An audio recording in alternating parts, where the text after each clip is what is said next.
So with the new Deadpool and Wolverine movie coming out, I wanted to make a versus match with the Fox version of Wolverine. But who should we put him against? Captain America? No, not a big fan of that one. Iron Man? Well, no. Mark 50 Iron Man would stomp. Hulk? Hey, that's actually kind of an interesting one.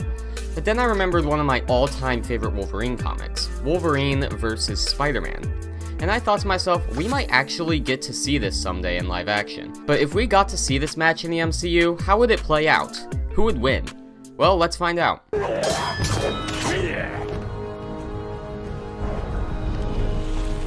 Wolverine, aka Logan, was a mutant born in the 1800s. Logan would go through a lot in his 200+ year life, from accidentally killing his father, to being in the Civil War and both World Wars, to eventually getting his bones infused with adamantium and becoming an X-Men. He's done quite a bit. Now, Wolverine's attack potency is a bit tricky to lay out, as he typically just uses his adamantium claws, which work via piercing damage, and he rarely ever just straight up punches people or goes full boxer mode. But we can scale his strength from his brother, Sabretooth, as both of them can harm each other and should be more or less equals. Sabretooth can survive attacks from...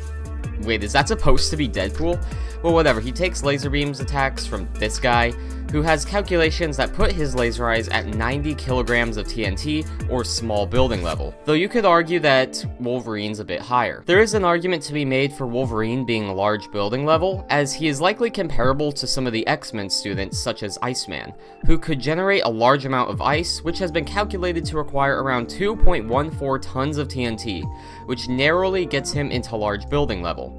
Logan is considered the second most powerful X-Men right behind Charles Xavier, so he's probably around this level in strength as well. Wolverine has also survived attacks from Gambit's exploding cards and has been fine, with those same cards being able to destroy a large smoke shack. The best looking calc I could find for this feat, made by KLOL506 on Versus Battles Wiki, found this feat to be anywhere from 1.7 tons of TNT all the way up to 3.2 tons of TNT. And Wolverine took multiple of these and was pretty much fine. But the real kicker in all this is those dang claws. How strong are those? Well, Wolverine's claws work via piercing damage, so normal strikes from Logan are amplified by a large margin, and it allows him to pierce through characters far stronger than himself. But what is the upper maximum of adamantium's piercing abilities? Well, adamantium is capable of piercing itself. Adamantium bullets can go through Logan's adamantium bones. Adamantium swords can cut through adamantium claws. It's been pretty clearly established that adamantium is capable of piercing adamantium. So this brings up a question: how durable is this metal? Well, Wolverine's adamantium skeleton was able to stay intact while Jean Grey was using her full power. So how powerful is post-Phoenix Force Jean Grey? Well, a good place to start is with her destroying the X-Men's jet. Because Jean's powers work on the subatomic level, then we can use subatomic values for each material.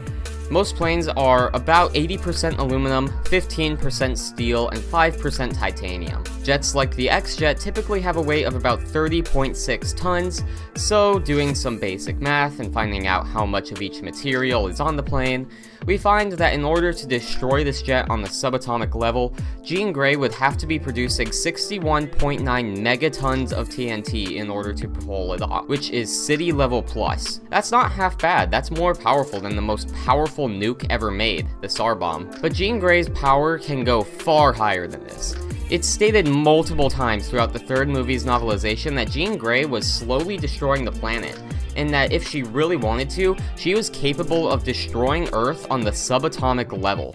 To destroy Earth on a subatomic level, you have to exert, this many joules, which is this many tons of TNT. From what I could find, these are called quettatons, so this would be about 14 quettatons of TNT, or small star level. This metal is straight up capable of surviving attacks that could destroy small stars. Now granted, it's implied that Jean Grey would have destroyed the planet over time, and that she couldn't do it with like a single attack or something, but still, that is insanely impressive. Adamantium was unharmed by this, yet adamantium could pierce through itself, meaning that Logan's claws with piercing damage is anywhere from city level plus on the very low end to small star level on the very high end.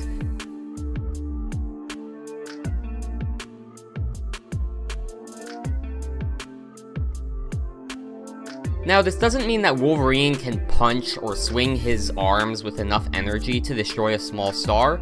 It means that if Wolverine were to fight a character with small star durability, his claws would be able to pierce through them, and his skeleton would be able to stay intact after attacks from that character. Now, this doesn't mean that, Wolverine is city level in durability either, as it is possible for large building level characters to knock him out, and he frequently gets hurt and taken down by people nowhere close to city level. And it is possible to kill Wolverine via other means that don't require breaking through his skeleton, but anyone that tries to break through his skeleton is going to have a real hard time doing that. For Wolverine's lifting strength, he is scalable to X-24, who's literally just a clone of a younger Logan. This clone was capable of violently shaking and could somewhat lift a BAE Cayman multi-terrain vehicle, which has an average weight of about 28 tons, so that's pretty cut and dry right there. Now for speed, and similarly to the MCU, these guys have pretty frequent laser dodging feats, mainly thanks to Cyclops. There are plenty of calcs of characters avoiding Cyclops' laser eyes,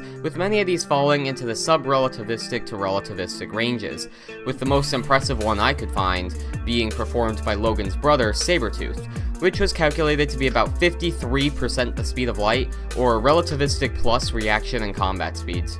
Obviously, Wolverine would scale to Sabretooth, so Wolverine would also have similar reaction speeds. Wolverine's powers would include his adamantium claws, which we stated can cut through characters with far higher durability than his own strength. They are his main means of attack and what he typically uses in fights. He also has his adamantium skeleton, which we've already talked about that absurd skeleton durability, though he could still get knocked out by weaker foes. Wolverine also has his healing factor, which allows him to instantly heal from large cuts, bullet wounds, getting stabbed, brain damage, having his heart stop, drowning, having parts of his body destroyed on the subatomic level, large burns, and he was even able to constantly regenerate his brain after Kitty Pryde sent him back in time, which is known to pretty much turn people's brains into mush. He also has incredibly heightened senses, he's a great hand-to-hand fighter, and can fight with trained assassins such as Mystique, he can fight with trained soldiers, and he likely has military training due to all of his experience as a soldier in various wars.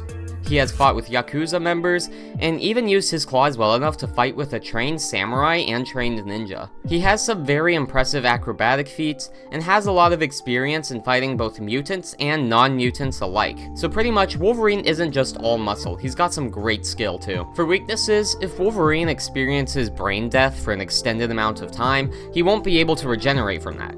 So stuff such as suffocation or drowning can kill him. He also can't regenerate from being decapitated, and his adamantium skeleton is constantly poisoning him, slowly weakening his healing factor and strength. It even got to the point where he had trouble walking and barely managed to defeat a group of car thieves. Lucky for Wolverine, we're using him at his peak of power, so he doesn't have to worry about that just yet though. Poor Peter. Too weak to send me home to die. No. I just want to kill you myself. Attaboy. The friendly neighborhood Spider-Man, aka Peter Parker. After getting bit by a radioactive spider, he would go on to help protect people, using his powers for good. And after some mentoring from Tony Stark, he would go on to become an Avenger and help save the world from Thanos and even from multiversal shenanigans. Even as a beginner, Peter was already incredibly strong, being able to overpower Bucky's metal arm with just one hand and do so casually, while super soldier Captain America struggled to do the same. Speaking of, Spider-Man could fight directly with Captain America. In our Homelander vs. Captain America video, we found that Captain America scales to Shuri, who can harm Namor, who tanked a 4.25 ton explosion point blank. Spider-Man would scale to this as he fought on par with Steve and could harm him. He would also scale to Steve's lifting strength, which we stated in that video was about 80 tons or so. This is consistent with Spider-Man as he was able to support a 50-ton aeroplane bridge.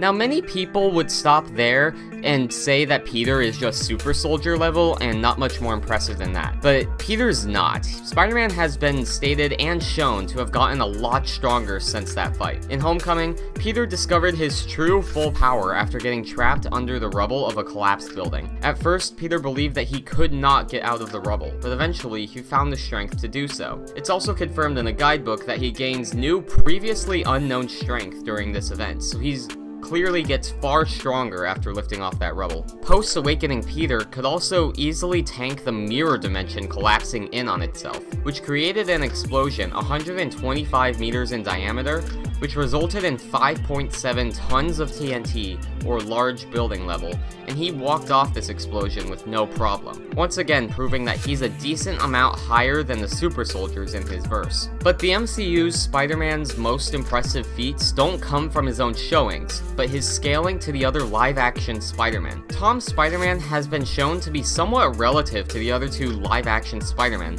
as he could keep up with and fight against their villains, who can obviously harm their universe's Spider-Man. Now, there is some argument on who's the strongest Spider-Man between the three, with many people saying that Tobey is stronger than Tom's.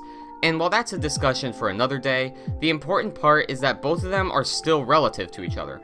Tom can still harm Green Goblin, who can still fight on par with Tobey, so obviously Tom would still be somewhat relative to Tobey's Spider-Man in strength, even if Tobey Maguire's does have a small edge during the events of No Way Home. This is all to say that whatever feats the other two Spider-Men pulled in their movies would also scale to Tom, as he has shown to be roughly in the same ballpark as them, even if he is a bit weaker. So what have the other Spider-Men done? Well, Tobey's Spider-Man, during his fight with Sandman, was capable of creating small earthquakes. As seen on the front page of the newspaper, Tobey and Sandman's fight in the subway station caused small, noticeable earthquakes throughout New York City's subway system. This earthquake would likely be classified as a magnitude 4, as it was potent enough to be felt and end up on the newspaper, but not violent enough to cause any actual damage to surrounding structures. To generate a magnitude 4 earthquake would require around 15 tons of TNT, or city block level. For a bit higher scaling though, we can look at Goblin's technology, as Norman Osborn believed that pretty much nothing in his arsenal was enough to kill Peter, and considered him all but invincible, which made Goblin resort to trying to emotionally manipulate Peter and weaken him, as he didn't think he could win in a straight up fight even with his best technology. It could only take him down when Tobey was weakened, or when he caught the webhead by surprise. Goblin's standard missiles were capable of creating a massive explosion about 75 meters in diameter. Goblin's missiles have the PSI to completely destroy a bunker, which can withstand up to 150 PSI. Applying that 150 PSI value to this explosion, we find that one of Green Goblin's missiles has a yield of 60 tons of TNT, or city block level plus. Tobey's Spider-Man would upscale this, as after fighting him, Norman didn't think any of his weaponry was enough to take down the wall crawler, and Tom would be roughly at the same level, as he can fight with characters like Doc Ock and the Lizard, who can give Tobey some trouble. He could also survive plenty of Green Goblin's weaponry, such as his pumpkin bombs, which should be on a similar level to Green Goblin's missiles, and could even take down Green Goblin, who could give trouble to Tobey and somewhat keep up, though is noticeably weaker and needed to weaken Tobey by crushing his spirits in order to stand a chance. This tier is consistent with Andrew's Spider-Man, as he can keep up with Electro, who at the peak of his power was calculated to be able to produce 117 gigajoules worth of electricity, which is equal to 28 tons of TNT, or again city block level. Andrew can fight with Electro while he's at his peak, and take his attacks, and Tom is pretty much directly comparable to Andrew, as there's nothing really showing that Andrew is stronger, and just like Andrew, Tom could face off with Electro and put up a good fight. So all in all, City Block Level Plus is very consistent for the live-action Spider-Man, with Tom likely scaling to Green Goblin's tech and somewhat downscaling some of Tobey's feats. In lifting strength, again, he can grapple with the Lizard, who can rip apart metal doors, which would require 23,000 tons of force, which is kind of insane. Tom's Spider-Man would scale to all of this, as each of the Spider-Men have shown relative lifting strength, and Tom's Spider-Man can grapple with most of these guys' villains. Tom's webbing would be even stronger than this, as the other Spider-Man's webbing can hold these villains in place, and Tom's webbing should be comparable in strength. He can also restrain characters like Green Goblin with his webbing, and even powerhouses like Thanos have trouble ripping off Peter's webs. So in short, his webbing would upscale his base lifting strength of 23,000 tons, which he has because he can grapple with the Lizard and is comparable to the other Spider-Man. Now, we've talked about the MCU's speed in previous videos. In short, the characters of the MCU can easily dodge light-based attacks and beams that move at the speed of light, which we've talked about before would be at about 70 to 80% the speed of light. Captain Marvel can fly at 70% the speed of light outside of a vacuum, and characters like Thanos can react to her flying speed, with pretty much everyone else in the MCU scaling scaling to Thanos, and there's multiple cases of characters dodging close-ranged lasers and light beams, putting them in that relativistic plus range. Again, we talk about this more in depth in previous MCU power scaling videos, so make sure to check those out if you want a more in-depth analysis. Peter has various different skills and weapons to pull from. He has his notorious web shooters, which he can use to swing around, shoot web bullets, and trap his opponents in webbing. He has various different types of webs, such as taser webs, web grenades, ricochet webs, and hundreds more variations. He has his wall crawling, enhanced senses, and his spider sense, which give him information about his surroundings, warn him of danger, and lets him know what to do in a fight. Even when blinded by Mysterio's illusions, his spider sense could guide him through the fight and let him perfectly avoid the drone's attacks and get to Mysterio. Even when his soul was literally not in his body anymore, his spider sense still allowed his body to automatically avoid Strange's attempts at grabbing the box from him. So even when unconscious, he can dodge danger. You could also argue that Tom's spider sense is comparable to Andrew's, whose spider sense allowed him to accidentally fight with several people on the train and instinctively protect him from harm without Peter consciously doing anything. His spider sense just forced him to move out of the way of incoming danger, and it's possible that Tom's can do something similar, as each of the three Spider-Man have shown pretty comparable spider senses. Spider-Man's biggest weakness in a fight is likely his morality. He's very hesitant to kill people and would much rather try and find a non-lethal way to take somebody out. However, Peter is more than willing to resort to killing if absolutely needed, but he typically does this as a last resort or when he's really pissed off. Ooh. Come on, Peter Tingle. Alright, so with both characters out of the way, who wins? Well, let's look at each one of their advantages and disadvantages. Spider-Man's main advantage here is going to be his better strength, speed, and agility. Wolverine frequently gets knocked out by large building level characters. That's something that happens a lot throughout the series. So somebody with Spider-Man's level of strength with his city block level plus punches is going to do quite a lot of damn damage to him, and it's very possible for Peter to knock him out incredibly quickly. Also, Spider-Man does scale a bit higher in speed, not to the point of where this is a speed blitz or anything. They're both going to be pretty comparable, but Spider-Man does just barely edge him out, allowing him to dodge Wolverine's stuff a bit easier. This, plus the spider sense, is going to make it really difficult for Wolverine to ever tag Spider-Man. And of course, Spider-Man's agility is also going to mainly keep him out of harm's way. Due to how much more agile he is than Wolverine, it's going to be really hard for Logan to actually tag him. Another big advantage he has is his range. Wolverine doesn't have any options when it comes to range. He's forced to get up close and personal with his opponents, but he has no options from a distance. Meanwhile, Spider-Man has his web shooters, which he can use from a distance to try and tag Wolverine. However, Wolverine also has his own set advantages, mainly his claws, regeneration, and skeleton. A single stab from those claws is easily going to pierce through Peter. It's going to pretty much instantly cut him apart, and Wolverine would be able to dice him up really quickly. A single stab to the neck or the brain is going to be an instant kill. Not only that, but Wolverine also has his skeleton, so although Peter could theoretically knock him out, Spider-Man could wail on that skeleton for 10 years straight and not make a single dent in it with how durable it is. So Peter is never going to be able to break his skeleton, and it's unlikely Peter could ever get past his healing factor. Wolverine has an incredibly powerful healing factor that Spider-Man doesn't really have an answer for. Any damage Peter does to Wolverine is going to be healed up almost instantly, so he can't do any major lasting damage. This gives Wolverine a massive advantage in this fight because he'll be able to keep going for far longer than Spider-Man. Any damage Wolverine does to Spider-Man is going to be incredibly crippling, but any damage Spider-Man does to Wolverine will be instantly negated. So the way I see this battle, this comes down to one thing. Can Peter find a way to kill or at least incapacitate Wolverine before Wolverine gets up close?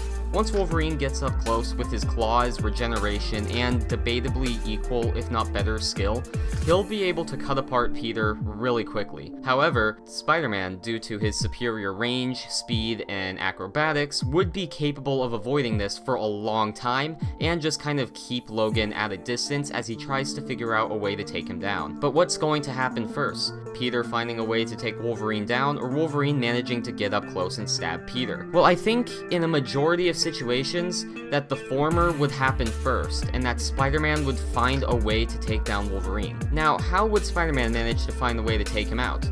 Well, through one thing: lifting strength. Keep in mind, the most that Wolverine can lift is about 28 tons, and even then, he was struggling against it. Meanwhile, Spider-Man is capable of grappling with people that can exert 23,000 tons of force. This means that Spider-Man has an 820 times advantage in lifting strength. And keep in mind, Spider-Man's webs can restrain people stronger than him. So that means that his webs are even higher. This means that a single one of Spider-Man's webs is 820 times stronger than Logan's lifting strength. This means that if Spider-Man were to web up Wolverine, he's not getting out, like ever.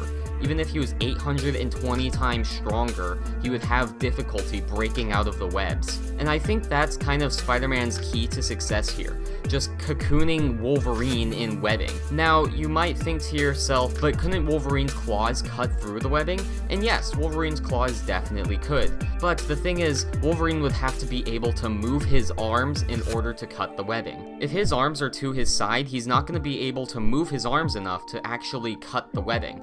His arms are going to be completely stationary. So as long as Peter doesn't directly put webbing over Wolverine's knuckles or something, then there's pretty much no way for Wolverine to cut himself out. And Peter is smart enough to make sure that he puts Wolverine in a position where he just can't cut out of the webbing. He could make sure that his knuckles are just not in the line of fire of the webbing. Pretty much, Peter would end up having to do what he did to the lizard, except make sure that Wolverine's knuckles can't pierce through any webbing. Once Wolverine is just completely wrapped up and cocooned in webbing, then from there, Peter can honestly just take as much time as he wants in figuring out how to take down Wolverine. He could just wail on him until he eventually knocks him unconscious. He could web up his mouth and nose and force him to suffocate. He could drown him. He could find any number of ways to take out Wolverine. Once Wolverine's webbed up, there's pretty much nothing he'll be able to do, and Peter is just free to experiment and find ways to eventually kill, or at the very least incapacitate Wolverine. Now this all begs the question, would Spider-Man even be able to do this before Wolverine just got up close and killed him? And I believe yes, he could. Spider-Man should be able to realize pretty quickly that getting into a fist fight with this guy is probably not a good idea, and he'd pretty quickly realize that his bones are made out of something strong. So he'd probably know that staying a good distance away is probably the best bet, as this guy does not have any ways of closing that distance or attacking from a far away distance. From there, Peter would probably just resort to webbing and eventually figure out, hey, this guy's not nearly strong enough to break through my webbing without his claws, so let's just cocoon him and he'll be unable to move. And then boom, instant win for Peter. Peter's definitely smart enough to realize this, and I do think it is the most likely thing to happen in this fight. Peter will know to avoid close quarters combat, he'll resort to his webs, eventually he'll figure this out, and he will end up winning. And even if Wolverine does get close, Peter does have his spider sense and better speed to fall back on. So, even if he can't manage to keep Wolverine away from him, he can just get out of the line of danger and get away. So ultimately, that's how I see this fight going down. Now, this isn't a stomp at all for Peter, not in the slightest. Wolverine, with his immense resilience, his skill, and his claws, is going to be an extremely difficult opponent. This fight won't be easy for Peter, and if Peter makes one mistake, he's almost certainly dead. But due to Spider-Man's superior speed, his spider sense, his far better lifting strength, the webbing, and his intelligence, I do think that more often than not, Peter's going to eventually just web up Wolverine and knock him out. The winner is MCU Spider-Man. However, what do you guys think? Do you guys agree? Do you guys disagree? Is this match already outdated because of the new Deadpool and Wolverine movie? It probably is, but who knows? I haven't seen it yet. Anyways, I hope you guys enjoyed. This was a fun video to make, and I like on how it was actually a close versus match. We haven't had one of those in a while. This one actually could legit go either way, but I do think Spider-Man stands a better chance here. Anyways, I'll see you guys next time. Hope you enjoyed. Goodbye.